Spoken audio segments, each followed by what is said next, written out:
Bisakah cinta bertahan kalau keintiman mulai menghilang? Selamat datang di Solusi Intim, saya Dr. Raihana Magdalena. Dokter yang fokus pada kesehatan seksual pasangan. Sebelum membahas episode kita kali ini, silakan subscribe dan nyalakan lonceng notifikasinya. Jika konten kami dirasa bermanfaat, silakan tinggalkan komentar dari kota mana Anda berasal, agar kami tahu sampai di mana konten kami tersebar. Mari kita mulai pembahasannya. Pada kesempatan kali ini, izinkan saya menanggapi salah satu pertanyaan yang masuk melalui kolom komentar.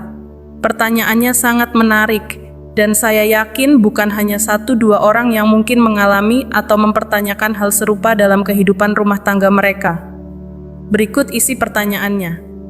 Bagaimana jika suami hampir setiap hari mengajak berhubungan intim? Apakah hal ini dapat merusak organ kewanitaan? Saya sudah menikah hampir 30 tahun, dan suami saya tetap memiliki semangat yang tinggi dalam hal ini. Pertanyaan ini mencerminkan sebuah dinamika yang tidak sedikit dialami oleh pasangan suami istri, terutama mereka yang telah membina rumah tangga selama puluhan tahun.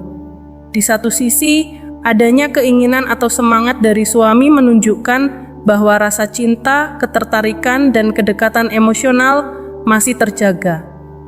Ini merupakan sebuah nikmat dan karunia yang patut disyukuri, karena banyak pasangan yang justru mengalami penurunan kualitas kedekatan seiring bertambahnya usia pernikahan.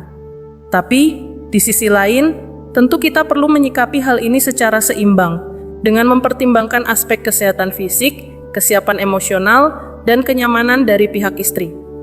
Hubungan suami istri seharusnya tidak hanya dilihat dari sisi hasrat atau keinginan salah satu pihak, melainkan juga dari aspek kesiapan, keikhlasan, dan kebahagiaan bersama ya sahabat. Secara medis, organ kewanitaan diciptakan dengan struktur yang elastis dan mampu menyesuaikan dengan aktivitas seksual selama dilakukan dengan sehat dan wajar. Maka, frekuensi hubungan yang tinggi pada dasarnya tidak akan secara langsung merusak organ kewanitaan selama dilakukan dalam kondisi yang tepat, tidak dalam keadaan lelah, stres berat, kekeringan, atau tanpa adanya pelumas alami yang cukup. Namun demikian, jika hubungan dilakukan terlalu sering tanpa adanya komunikasi yang baik dan pemahaman terhadap kondisi fisik dan mental pasangan, maka bisa saja menimbulkan masalah seperti iritasi, nyeri, bahkan trauma emosional. Maka penting sekali bagi suami istri untuk memiliki komunikasi yang jujur dan terbuka tentang kenyamanan masing-masing. Istri tidak perlu merasa bersalah atau sungkan untuk menyampaikan bahwa dirinya mungkin merasa lelah, kurang sehat, atau tidak siap secara emosional. Sampaikanlah dengan bahasa yang lembut, penuh kasih sayang dan pengertian. Suami yang baik, insya Allah akan menghargai kejujuran istri dan lebih mengedepankan kenyamanan bersama dibandingkan sekadar memenuhi keinginan sesaat. Sebaliknya, suami juga perlu memahami bahwa kebersamaan dalam pernikahan tidak melulu diukur dari intensitas hubungan intim, tetapi lebih pada kualitas kedekatan emosional, rasa saling percaya, dan kehangatan dalam interaksi sehari-hari. Selain komunikasi, penting juga untuk memperhatikan kondisi tubuh dan kebutuhan fisiologis. Seiring bertambahnya usia, terutama setelah usia 40 atau 50 tahun, tubuh mengalami perubahan hormon yang bisa memengaruhi produksi pelumas alami. Jika tubuh sudah tidak lagi memproduksi pelumas secara optimal, maka tidak ada salahnya menggunakan pelumas tambahan yang aman dan sesuai anjuran medis, agar hubungan tetap nyaman dan terhindar dari rasa sakit. Hubungan intim yang terlalu sering, jika tidak diiringi dengan kesiapan dan keinginan dari kedua belah pihak, bisa menimbulkan efek psikologis yang negatif. Misalnya, rasa bosan, penurunan gairah, bahkan konflik batin yang tersimpan. Dalam jangka panjang, ini bisa menurunkan kualitas hubungan suami istri secara keseluruhan. Begitu pula dari sisi suami, aktivitas seksual yang terlalu sering tanpa diimbangi dengan nutrisi yang baik, istirahat yang cukup, dan gaya hidup sehat dapat berdampak pada kualitas cairan reproduksi, stamina, bahkan mental.